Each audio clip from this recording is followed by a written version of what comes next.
Oh, yep.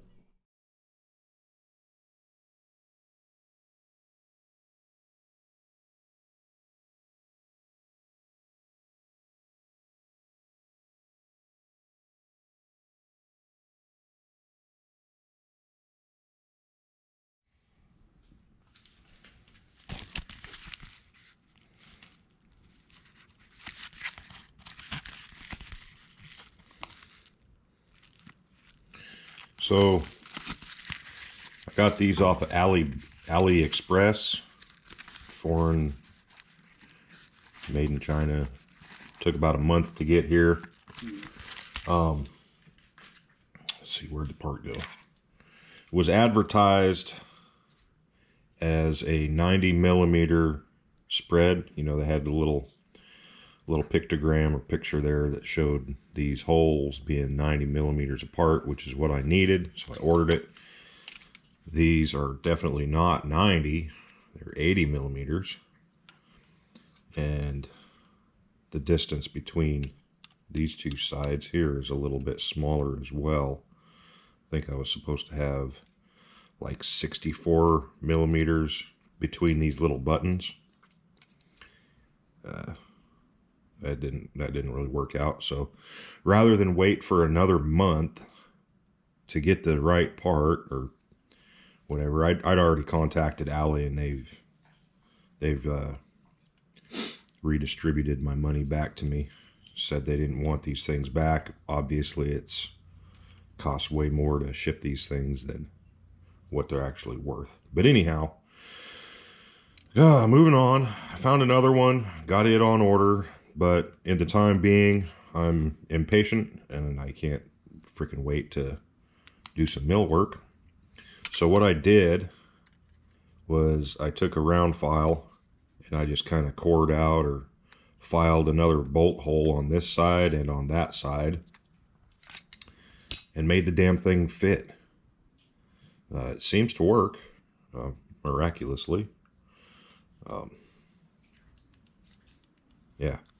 So anyways, we're waiting on another part to show up. Hopefully it shows up in the correct size, and we'll be able to do some more milling. Here I have the crank arm, or the ram arm, I guess you could call it. Set up on a couple of 1, 2, 3 blocks. I indicated in the bore. Got my little Schar's boring head set up in there.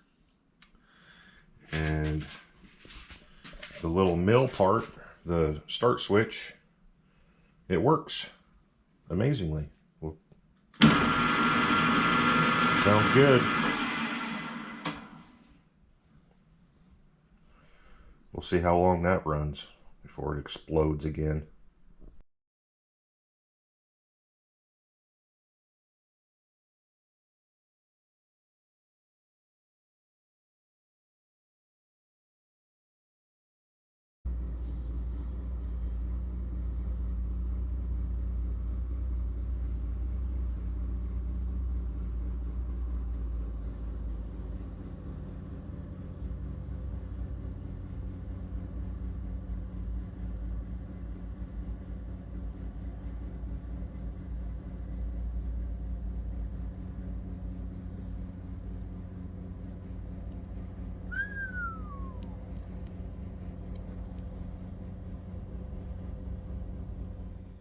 Alright, well, that setup kind of failed. I did make a little few cuts, but then once I got into some deeper cuts or some larger removal of material, the boring head basically pushed this thing over, and she's not centered anymore.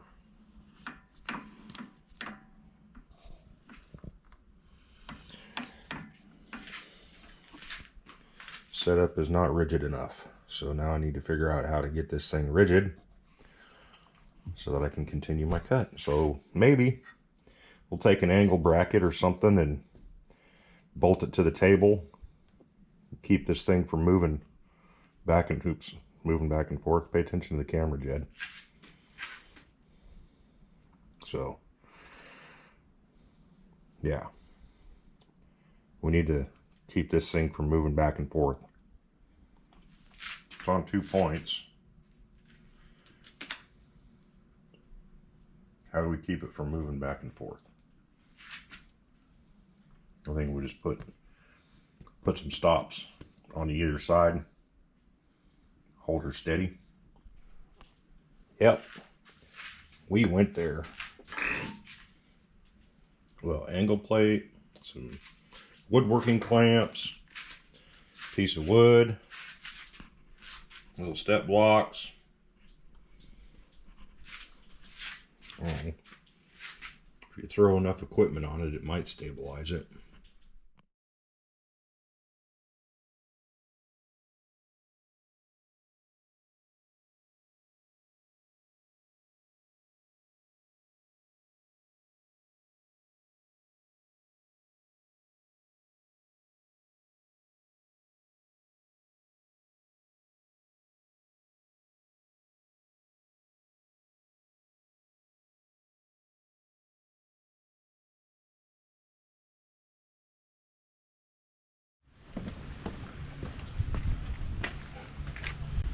So, been having foundation problems in my house. Saved up for a year or so, and finally got some contractors in to start working. And it decided to rain.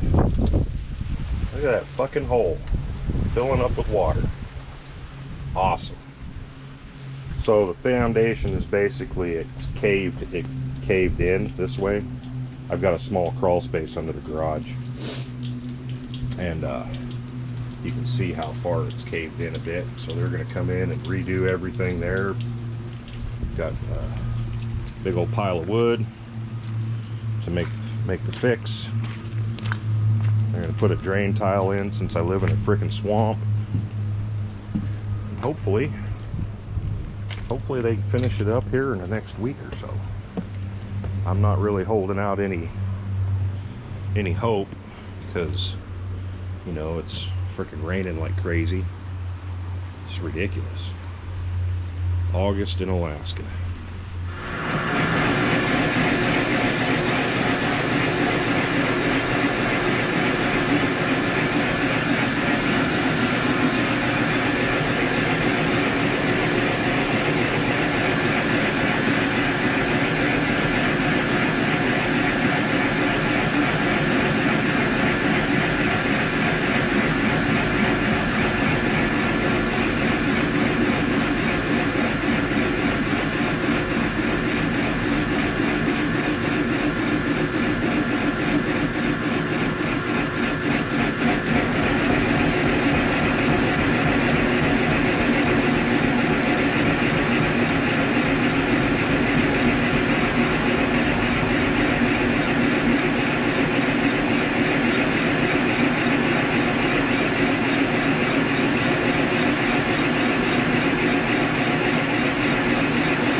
Notice the tool is cutting on the backstroke, or the up. I guess when the tool's coming back up out of the hole, it's cutting on the uphill stroke. So that means that boring bar is deflecting a little bit. A little too much of a cut. Well, it's a heavy cut for that stick out. Just make another pass. That way we're not adding our deflection on concurrent cuts. I don't know if that helps or not, but I guess we'll find out. It makes for a nicer surface finish too. It's not cutting very much, just turning it to powder in that cast iron.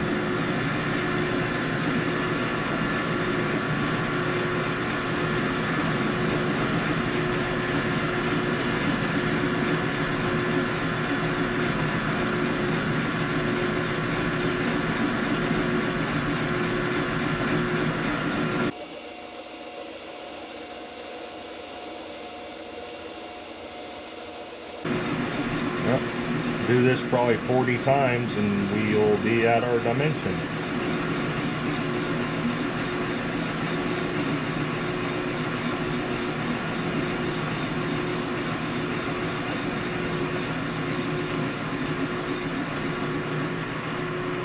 She's all the way through. We'll bring her back up through and see how much. See, it's still cutting a little bit on the coming back up out of the hole.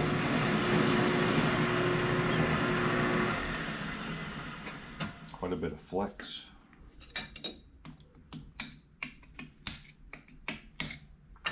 I don't know, let's give it 10K.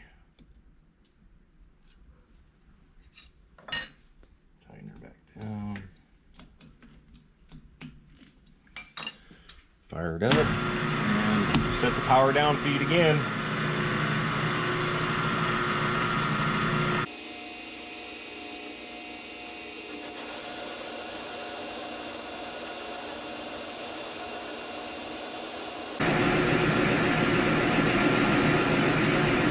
It looks like my my ghetto holding fixturing scenario here is working. It hasn't exploded yet.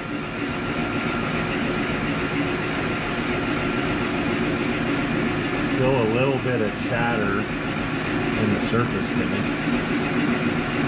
Wonder if I change that tool out for a shorter one. Perhaps that will make the tool a little more rigid and less prone to flex and shatter. That tool is pretty long. I'd say it's probably 2.5 inch tool. And we've only got to cut, you know, maybe an inch. Yeah, see, it's bending that, the cut is bending that tool. Kind of hear the chatter.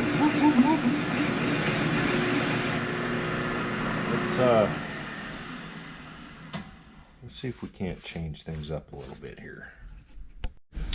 Well, I can't really change things up, apparently. The shorter boring bars all have a smaller shank, which is going backwards from what I want to do. I want something with a large shank but very short shank length, and this is the only one that I've got that matches that, I guess, fits that bill. So we'll just have to continue cutting with this, I guess. So yeah, this is boring as hell, so I'll just bring you back when I get the damn thing bored to size. And we'll poke the piece of bronze into it. This is the bronze I've got.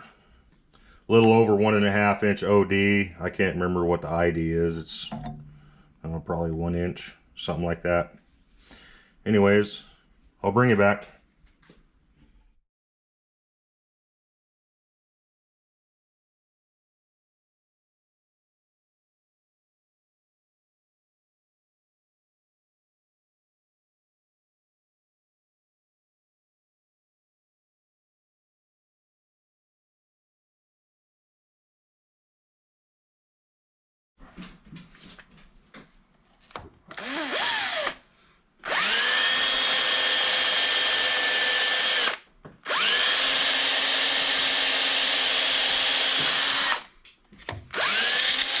Oh shit.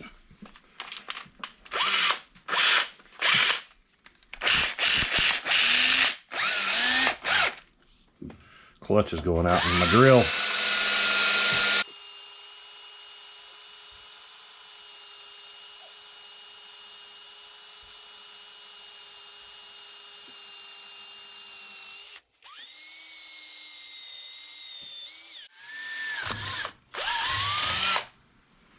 You don't have any use for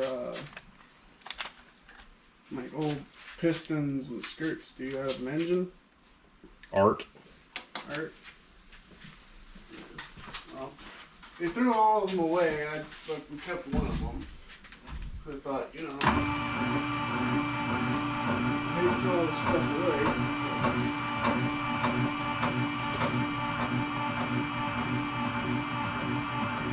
Are they're from a rebuild kit, but they're not. You're not gonna be rebuilding them. No, you could probably make art out of it or something. So you're not cutting more, are you? No, I'm just doing I'm deburring the hole that I created with the drill.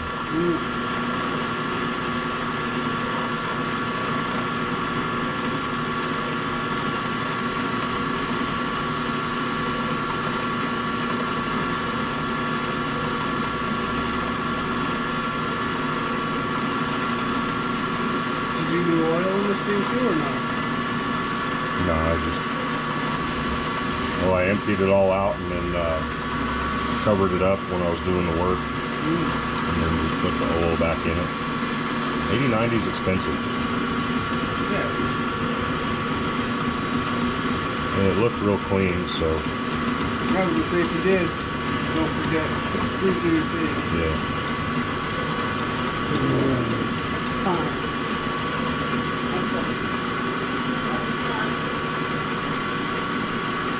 That ought to do.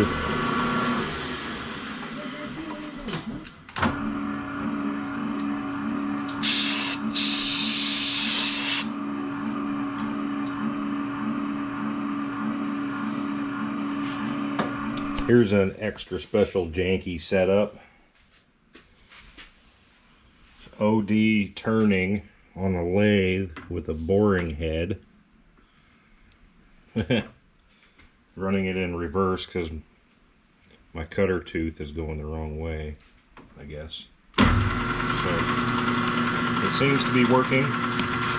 If it seems to be working, then it's good, right?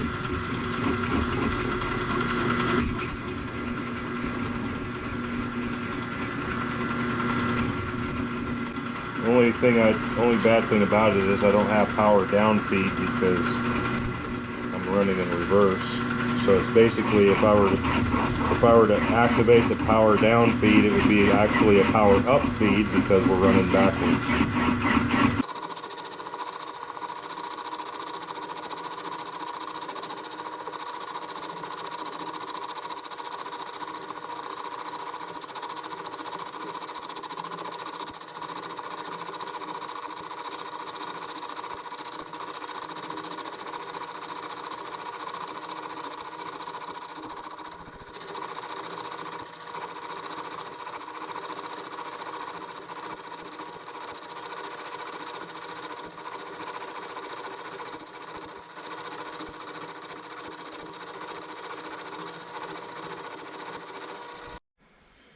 That cleaned up the surface a little bit, so let's turn our power feed on. Oh shit, don't want to do that.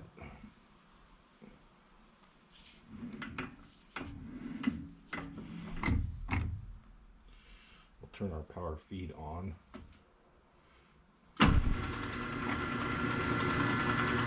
Just bring it up nice and slow.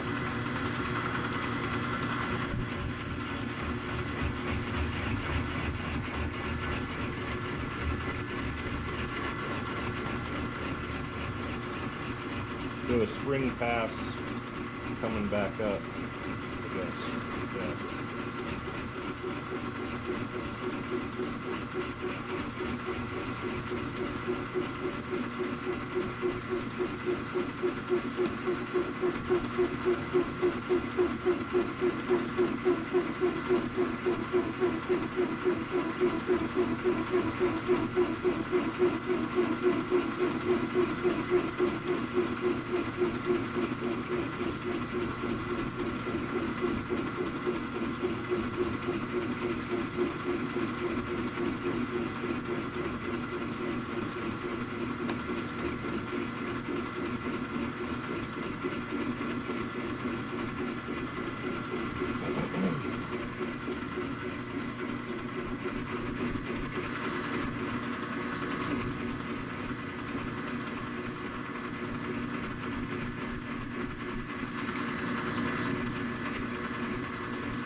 Much better than it was.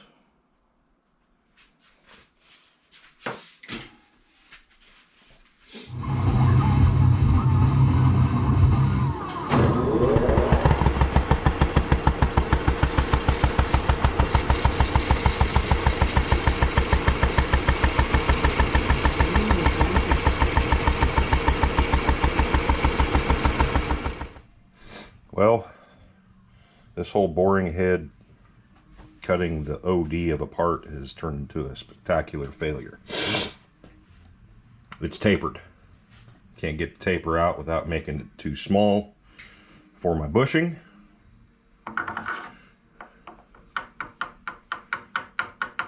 So that's not ideal. So I guess since I don't want to spend another $90 on another bushing, I need to fix this taper anyways. This cuts like it's steel, so I may be able to just go ahead and build up and then recut it, but I don't think I'm going to use the mill to cut it again, because there's just too much deflection in this little boring bar deal. So I'll have to figure out a way of clamping this thing to the lathe and then cut the damn thing straight. Live and learn, I guess. It's too much of a taper to deal with. Even with spring passes, it's not really working that great.